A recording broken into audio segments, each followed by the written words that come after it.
Yesus pun bangun dan menghardik angin itu dan berkata kepada danau itu, "Diam, tenanglah." Lalu angin itu redah seketika, sekejap, dan danau itu tunduk menjadi teduh sekali. Di dalam Markus 4 ayat 39, ketika badai menghantam perahu kehidupan saudara dan saya, bukan berarti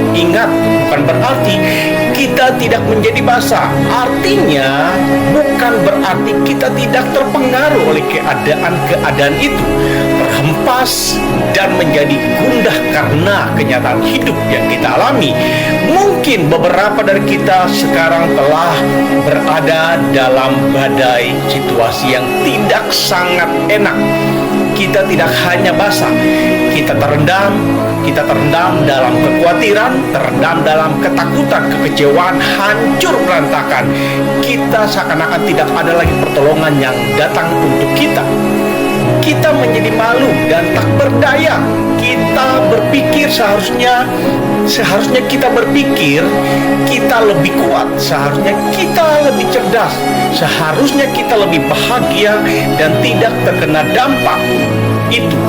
Tetapi ada satu perbedaan antara terendam dan tenggelam. Kita mungkin basah, kuyup, hancur, kedinginan, tetapi kita tidak tenggelam.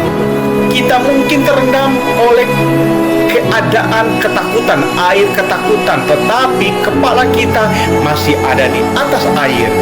Kita mungkin hancur, patah semangat, dan teralihkan karena kegilaan hidup yang kita alami, tetapi kita tahu bahwa yang ada dalam perahu kita itu, yaitu Tuhan Yesus sedang bersama-sama dengan kita di sisi kita, dan kita tidak akan tenggelam lagi apabila kita berseru dan hidup di dalam firman Tuhan itu akan memulihkan kehidupan saudara dan saya.